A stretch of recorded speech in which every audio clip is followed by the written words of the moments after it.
When you were a kid, did you ever mess around with a roll of electrical tape? Maybe you'd stretch it, stick it to random things, or just marvel at how it seemed to handle anything you threw at it. Sure, back then you probably didn't think about how that tape was made or why it was so different from regular tape. But now, knowing how essential it is for electricians, mechanics, and DIY projects alike, the process behind making it seems worth exploring.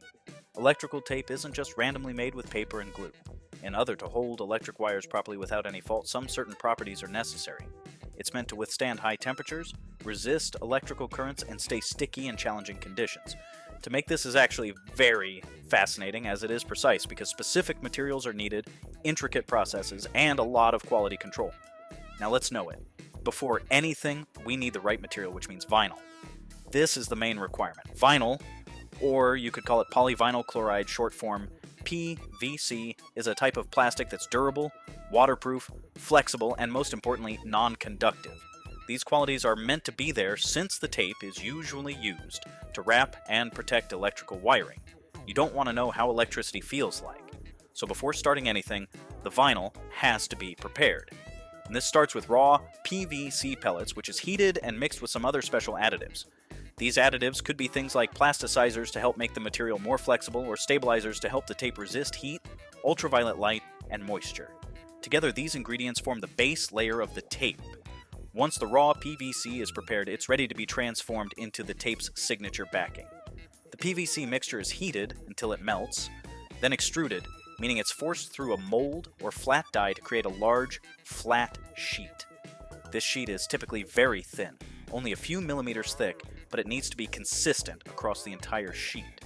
The flat PVC sheet is then rolled between large metal rollers that stretch it out, giving it the necessary thinness and strength. It's during this stage that the material gains its flexibility and ability to stretch under pressure without breaking.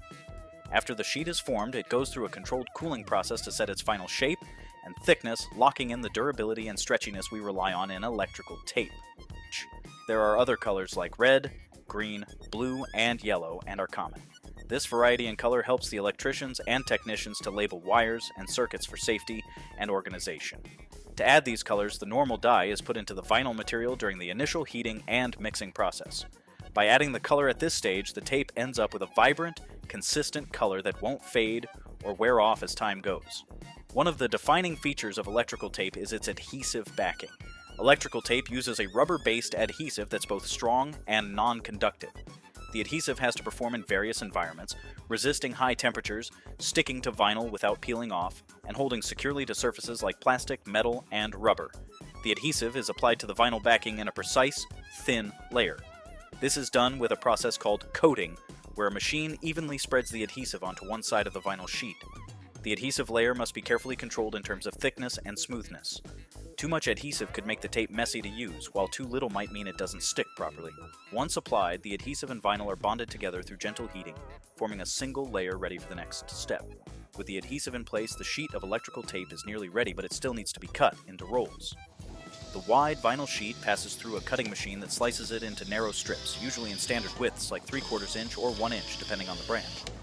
After slicing, the strips are wound tightly into rolls. This process has to be precise because if the tape isn't wound evenly, it could tangle or pull apart when the users try to apply it. Each roll is double-checked to ensure it's uniform in thickness, width, and adhesive quality. Now your tape is gotten, but it doesn't really just end there. It got to be tested. This is because electrical tape often insulates live wires, and it needs to perform in challenging environments, so it's important that its quality should be at its peak. The tape is tested by adhesion. To do this, it got to be stretched, its heat resistance is checked, and sometimes even running electrical currents near it so they can know if it can handle different levels of stress. Temperature testing is also needed and very important. The tape must be able to withstand both high and low temperatures without melting, cracking, or losing its adhesive properties. Only after passing a series of rigorous tests does each roll get approved for packaging and distribution. So, there you have it. From raw vinyl to a roll ready for work, electrical tape's journey involves precise processes, high-quality materials, and rigorous testing. It's a small tool that carries a big responsibility, keeping our electrical systems insulated and safe. Now you know how it's made. Please like and subscribe if you enjoyed the video. Hoping to see you again.